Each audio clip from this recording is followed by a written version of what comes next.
வணக்கம் மக்களே. நம்ம போன வீடியோல நம்ம பார்த்திருந்தோம். நம்ம சாண்ட்ராவை புடிச்சு நம்ம பாருவும் கமருதீனும் பயங்கரமா புடிச்சு தள்ளி விட்டாங்க. நம்ம சாண்ட்ரா மெடிக்கல் எமர்ஜென்சிக்காக ரூமுக்கும் அனுப்பிச்சிருந்தாங்க. அதுக்கப்புறமா பிக் பாஸ் சேர்ந்து ஒரு நியூஸுமே அனுப்பிச்சு விட்டுருந்தாங்க. சாண்ட்ரா இப்போ ஓகேவா இருக்காங்க. ஸ்டில் அவங்க வந்து டாக்டர் செக் பண்ணிட்டு தான் இருக்காங்க. ஸோ யாரும் பேனிக் ஆக வேணாம்னு சொல்லியிருந்தாங்க. நம்ம அரோரா பயங்கரமா பேனிக்காக அழுதுட்டு இருந்தாங்க. ஆனா அவ்வளோ இதுலயுமே நம்ம சபரி வந்துட்டு அரோராவை வெளியே வரவே கூடாதுன்னு சொல்லிட்டு அந்த டோர்லாம் லாக் பண்ணி ஸ்ட்ரிக்டா சொல்லிட்டு போயிட்டாருங்க. நம்ம அரோராவை கன்சோல் பண்றதுக்காகவும் அவங்கள நார்மல் ஆக்கிறதுக்காகவும் பின்னாடி இருந்து டிக்கியில வந்து உட்காந்துருந்தாங்க நம்ம சுபிக்ஷாவும் திவ்யாவும். அவங்க அங்க இருந்து இங்க வந்துட்டாங்க.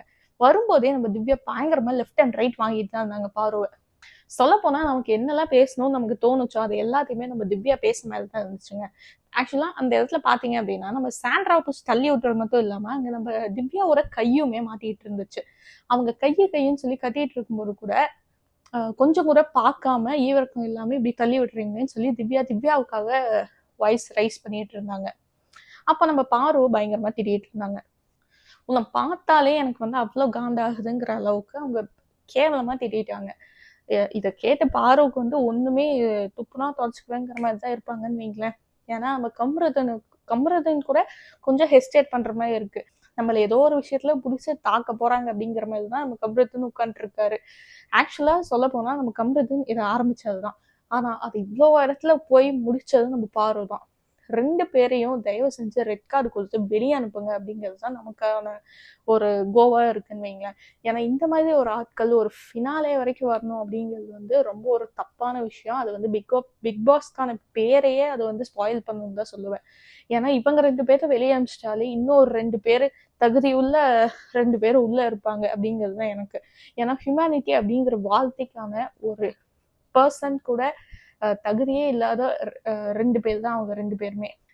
இப்பயுமே அவங்க பண்ணது வந்து தப்பே இல்லை அப்படிங்கிற மாதிரிதான் அவங்க ப்ரொஜெக்ட் பண்ணிட்டு இருக்காங்க. நாளைக்கு விஜய் சேதுபதி சார் வந்து என்ன சொல்றாருங்கிறதுலாம் தெரியலைங்க. ஏன்னா அவரு நம்ம ஒண்ணு நினைச்சிட்டு இருக்கோம், அவரு ஒண்ணு வந்து பேசுவாரு. தயவு செஞ்சு இதை வந்து நம்ம சேனல் பாக்குறாங்க அப்படின்னா கொஞ்சம் இதை கன்சிடர் பண்ணுங்க. யார் யாருக்கோ ரெட் கார்டு கொடுத்தீங்க, ஆனா இவங்க வந்து வேலிடான பாயிண்ட்ல ரெட் கார்டு வாங்க வேண்டிய ஆளுங்க. இவங்களுக்கு ரெட் கார்டு கொடுத்தாதான் இந்த சொசைட்டியாச்சும் கொஞ்சம் திருந்தும் அப்படிங்கிறது தான் என்னோட ஒரு தாட்டா இருக்கு. ஸோ அதை நீங்க கன்சிடர் பண்ணுவீங்கன்னு நினைக்கிறேன். அந்த எல்லாத்தோட தாட்டுமே இதே தாங்க. ஏன் அப்படின்னு சொல்லி பாத்தீங்கன்னா, என்னதான் நம்ம பாரோக்கு சப்போர்ட் பண்ணி பல பேர் பேசினாலுமே அவங்கனால இது வந்து இவங்க பண்ணது கரெக்ட்ன்னு சொல்லி கண்டிப்பா பேசவே முடியாதுங்க. ஏன்னா அவ்வளோ இதா ஒருத்தவங்க துடிச்சுட்டு இருக்கும்போது கூட அதெல்லாம் மெடிக்கல் டீம் இருக்கு பாத்துக்குவாங்க அப்படிங்கிற மாதிரியான ஒரு பேச்சு எப்படி அவங்களுக்கு வருதுன்னு சொல்லி எனக்கு சுத்தமா தெரியல.